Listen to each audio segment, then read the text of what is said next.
في عالم مليان أسياد وأبطال، السيدة ريستارت بيتقال لها إن لازم تختار البطل اللي هيقدر يهزم إله الشر الديمون لورد. ريستارت دي سيدة صغيرة في المستوى، يعني مش من الكبار قوي، بس فجأة بيقولوا لها إنها هتتعامل مع قضية من الطراز الأول في عالم اسمه جيبل ران. أول ما سمعت كده اتخضت وجريت على أوضتها. في أوضتها قعدت تدور على أسماء الأبطال المحتملين من اليابان، بس كلهم أساميهم بدت زي بعض. وهي قاعدة ورقة وقعت عليها باسم ريوجو إنسيا، وأول ما شافت إحصائياته انبهرت. الراجل ده من أقوى الناس اللي مشوا على الأرض في تاريخها. ففرحت فشخ وقامت ترقص ورسمت دايرة سحرية عشان تستدعيه. فظهر سيا، وأول ما شافته ريستارت قلبها دق عشان الواد كان وسيم بشكل مش طبيعي، لكن تملكت نفسها بسرعة وقالت له ليه استدعته. سيا اللي مش بيصدق أي حد بدأ يسألها مليون سؤال عشان يتأكد إنها مش بتضحك عليه. ريستارت قالت له يشوف إحصائياته، بس هو بدل ما يعمل كده فتح خصائص المكان.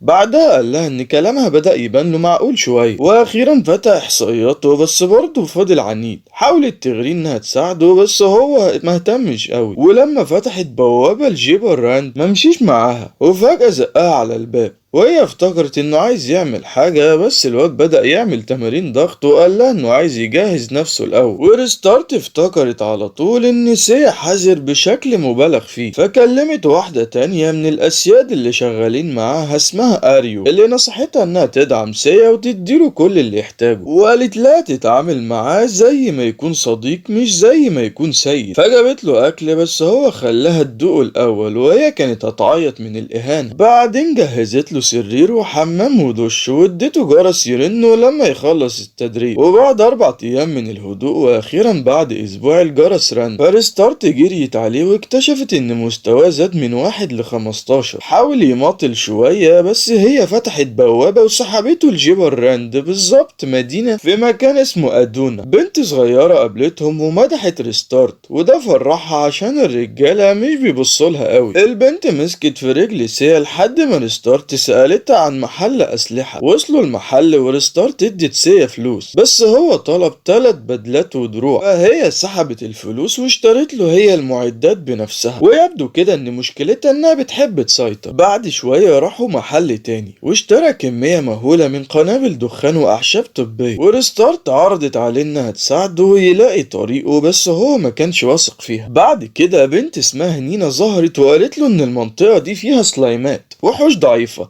وادته تعويذة حماية. فسيا اخدها، بس ما كانش مقتنع، وفعلا قابله سلايم، بس سيا بحذره المبالغ فيه استخبى الاول، وبعدين ضرب السلايم بسحر قوي زيادة عن اللزوم، وده خلى وحش قوي اسمها كاوس ماكينة، واحدة من الملوك الاربعة بتوع الديمون لورد، تظهر فجأة. الديمون لورد حس ان البطل تم استدعائه، فبعتها لمكان مليان اعداء ضعفاء. ريستارت فحصت ماكينة واكتشفت انها في المستوى 66، وهنا سيا ما ضيعش وقت وجري زي الرجالة، وريستارت جريت وراه، فاستخدم قنابل دخان كتير وخلاها تفتح بوابة للعالم الآخر. ماكينة كانت لسه وراهم، بس سيا استخدم سحر النار عشان يأخرها. لما وصلوا للعالم التاني سيا رمى ريستارت بره زي واحدة عملت مصيبة، وقعد يتدرب 4 أيام. ريستارت من كتر نفات صبرها استخدمت كرة بلورية تشوف فيها الخطر، وشافت ماكينة بتهدد انها تقتل كروي كل 10 دقايق لو الاتنين ما ظهروش. فريستارت اتجننت وجريت تقول لسيا، بس هو كمل تدريب زي ما يكون ما سمعهاش،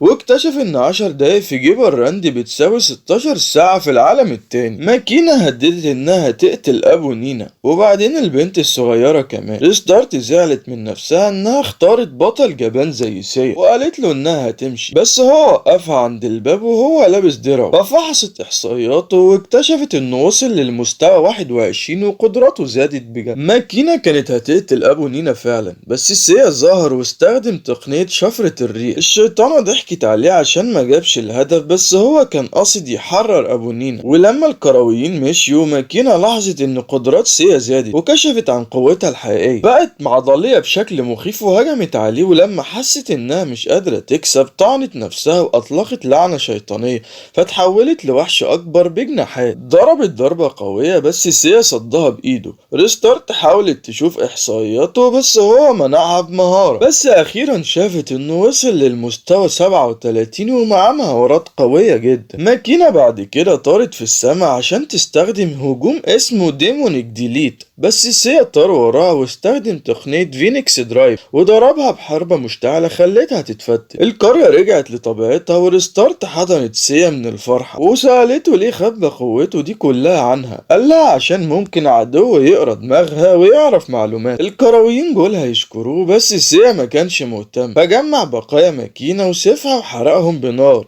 لحد ما حرق القرية كلها تقريبا، والعمدة توسلوا انه يمشي من المكان. في الطريق نينا وابوها قابلوهم وسيا اخد كل فلوس الراجل. ريستارت افتكرت انهم رايحين قرية تانية، بس سيا قال لها انهم راجعين العالم التاني، وقال لها انها زي الاعشاب الطبية بالنسبة له وخلاها تفتح بوابة. ريستارت بعد كده راحت تشتكي لاريو من كتر تدريب سيا، وقالت انها عايزة تبقى زي اريو اللي انقذت 300 عالم. وهما بيتكلموا سيا دخل وكوباية شاي وقعت من ايد ريستارت، قربت منه بس هو اشتكى ان قوته مش بتزيد مهما اتدرب، فاريو اقترحت انه يتدرب مع سيدة بدل الوحوش واخدته لسيروس، اله قوي اسمه اله السيف الالهي. سيا هدده انه ما يستسلمش وبدأوا تدريب. في اول يوم سايروس انبهر بسيا، وتاني يوم خاف من قوته، وتالت يوم اتغلب جامد، ورابع يوم ما ظهرش حتى على الغدا. ريستارت لقيته مستخبي وقال لها ان سيا مش بيكتفي انه يكون اقوى 3 مرات،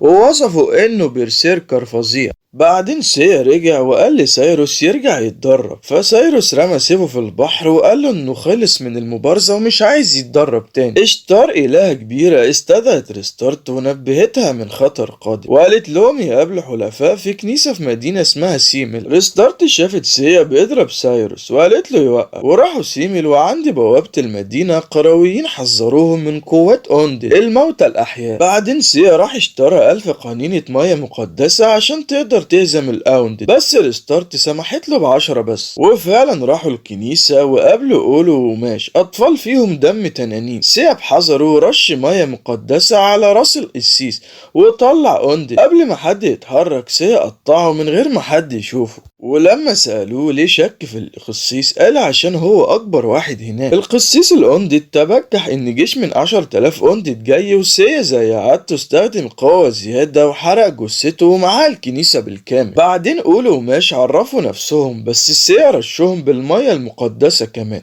وبعد ما فحص إحصائياتهم قال إنه مش محتاجهم. بعدين جه الكابتن بتاع المدينة يسألهم إيه اللي حصل، والراهبة صحيت وقالت لإن سيا وريستارت مرسلين من عند القوة الخارقة، وسيا عمل صفقة مع الكابتن إنه يهزم الأوندد لوحده مقابل 1000 جنيه دهب، وعشان هو متغطرس كبير قلل من قيمة ماش وأولو وريستارت كمان معاهم، فطار ناحية الأعداء وريستارت طارت وراه، بس ريش جناحاتها وقع من السرعة. سيا رجع مسك ايدها وطار بيها بسرعة فظيعة. شافوا جيش الأوندد وسيا استخدم هجوم نيزاكي قضى على الآلاف منهم، وعمل كده مرة تانية ومسح الجيش كله بالكامل. بعد شوية أولو جت قلقانة وقالت إن ماش اختفى، وراح عند سيا وشافوا إنه بيجرب مهارة جديدة لصنع سيف بلاتينيوم مثالي باستخدام شعر ريستارت. جت مراية لسيا ولما فتحها شافوا ماش رهينة عند ديس ماجلا، واحد من الملوك الأربعة. ديس ماجلا هدد إنه هيقتله، بس ماش كان بيمدح سيا وقال إن سيا هينقذه. المشهد اللي بعد كده سيا خلى ريستارت تفتح بوابة العالم الإلهي، وقطع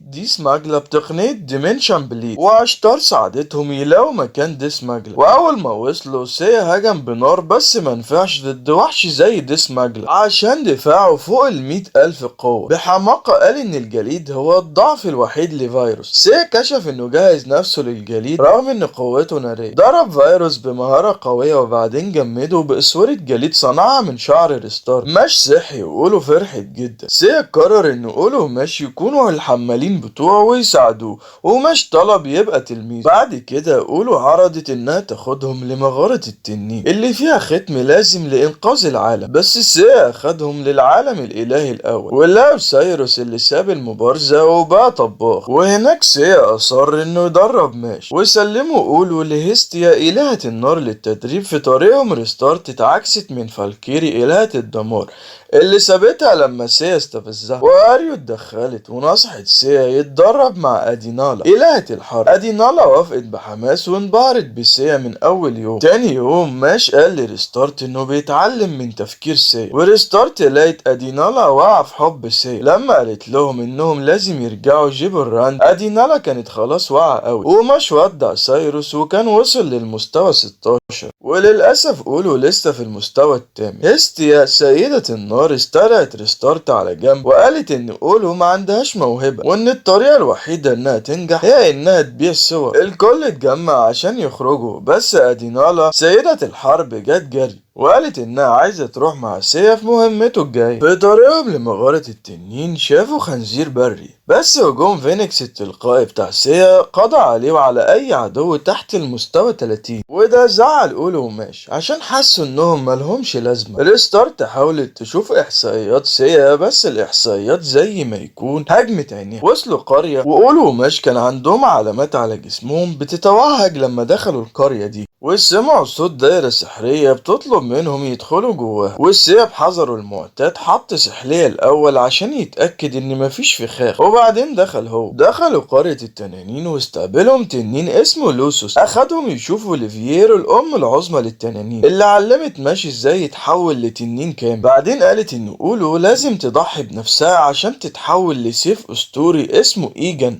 ودي الطريقة الوحيدة انها توقف حكم الديمون لورد. ليفير كمان قالت ان جحافل من الوحوش هتهاجم، وقالت انها بتغير من أولو، وده خلى الجو تقيل خاصة بالنسبة لماش. وهم راجعين ماش سأل أولو لو هي متأكدة من قرارها. أولو بصت لريستارت عشان تدعمها، بس ريستارت بصت لسيا اللي كان مشغول بيشتري بذور عشان يزود سرعته، وسيا قال ان قرارها واضح. فأولو فهمت انها لازم تضحي بنفسها وجري، وبعدين دعوها على عزومة. بعدين اكتشفوا انها مراسم تحويل أولو لإيجان. البنت المسكينة كان لازم ترمي نفسها في هاوية التنين، وحطت ابتسامة مؤلمة وهي بتودع الكل. مش حاول يوقفها بس الحراس منعوه، حتى أولو لما ترددت الحراس حاولوا يساعدوها بالعافية. لكن في آخر لحظة سيا قاطع المراسم وقال لهم انهم لازم يلاقوا طريقة تانية ينقذوا بيها العالم. فماشي تحول لتنين جزئي عشان يقاتل الحراس، بس وقع على دماغه. ونفس الحاجة حصلت لريستارت. الملكة كشفت انها حطت سم بطيء في الاكل بتاعهم، بس اتفاجئت لما سيا هزم 2 من حراسها واعترف انه رمى الكوكيز اللي ادوهاله. الملكة اتحولت لتنين وطارت ناحية سيا وأولو، واتفاجئت تاني لما سيا طلع سيف قاتل التنانين اللي صنعه مخصوص وهجم عليها بتقنية القطع الذري وجري عشان ينقذ أولو. ليفير لعنت أولو، والقلادة اللي على رقبتها بدأت تقتلها، وسيا حذرها مرة وبعدين هجم بتقنية فينيكس درايف. الملكة ردت بانها بقت جدار التنين النهائي، وسيا اكل كل بذور السرعة بتاعته وطلع سيف قاتل تنانين تاني، واستخدم تقنية اتعلمها من ادينالا. ضرب ليفير لحد ما وصلت لقرب الهاوية، وبعدين كسر جدارها النهائي بهجوم ريح ضد نارها وخلاها تقع في الهاوية. زور إيجان مزيفة عشان يخدع سكان قرية التنانين واللي شكروه انه قتل ملكتهم. رجعوا المغارة وأولو بدأت تغازل ماش بشكل واضح، فريستارت سابتهم لوحدهم، وبعدين عاتبت سيا عشان شال شعرها وقالت له ان الإيجان كانت مزيفة، وخرجوا سوا. بس قابلوا فرسان الإمبراطورية روزجارد عند مدخل المغارة. الفرسان جابوا خبر ان في ملك سماوي تاني هارب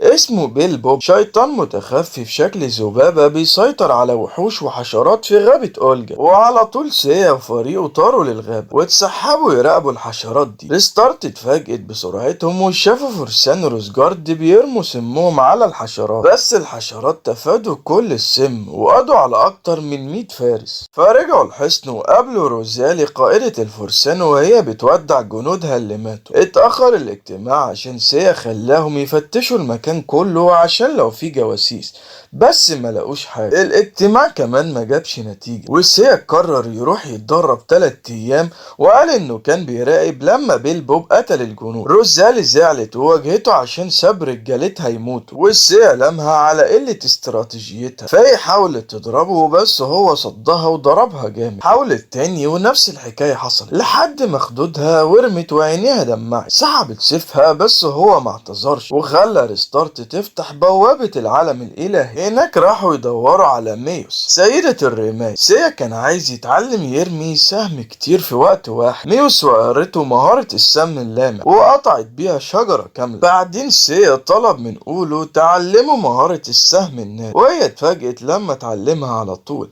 رمى على تفاحة قريبة ومايوس انبهرت وقررت تدربه على الحرب الجوية. وأولو زعلت فشخ عشان سيا اتعلم مهارتها الوحيدة بسرعة كده ومش كان عايز حد يدربه. فقابله سايروس اللي قال ان ادونا في حالة هياج من ساعة ما سيا سابها. بعد كده ريستارت راحت لأدينالا اللي كانت بتبص لها بنظرات مجنونة وجريت تحذر سيا في الغابة الإلهية، بس أدينالا ظهرت وراها وسحبت سيفها عشان تقتله.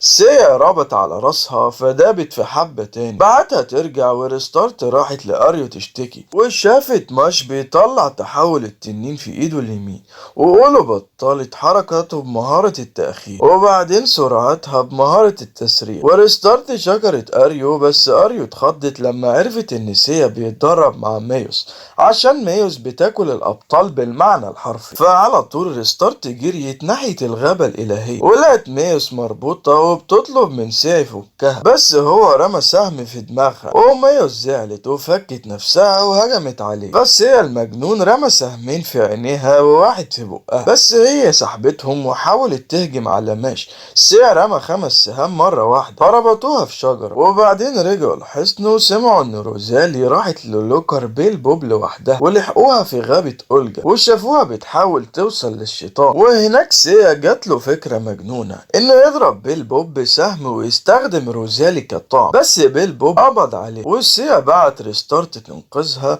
ونظف كل الحشرات اللي حاولت توقفها. وهناك ريستارت واجهت بيل بوب وفتحت خطة سيا بالغلط، فبيل بوب طار أعلن بسهم سيا لحق وخلاه يسيب روزالي، فريستارت لحقتها وسيا هجم عليه وبيل بوب تفادى السهم، بس رجعوا زي الطيور التلقائية وفجروه. بعدين سيا وروزالي اتخانقوا وهي اتعصبت زي الكلب واخيرا استسلمت وسابته، وسيا طلب مساعدة أولو وماش بس هو اللي قضى على باقي الحشرات لوحده، فخلى ماش يلم الجثث بإيد التنين وأولو ساعدته بمهارة التسريع وبعدين حرق كل حاجة. روزالي بعد كده جت وبتقول لهم عن درع أسطوري ممكن يساعد سيا عشان يهزم الديمون لورد، فنقلوا القرية تانية عشان يلاقوا الدرع ده، بس لقوا القرية بتتحرق. كلاب واحد من الملوك الأربعة استدعى وحش اسمه أدامانتس عشان يهدم الدرع. كلاب رقع في دايرة سحرية وكشف عن رؤوس مراته وابنه وطعن نفسه عشان يستدعي كريناتوس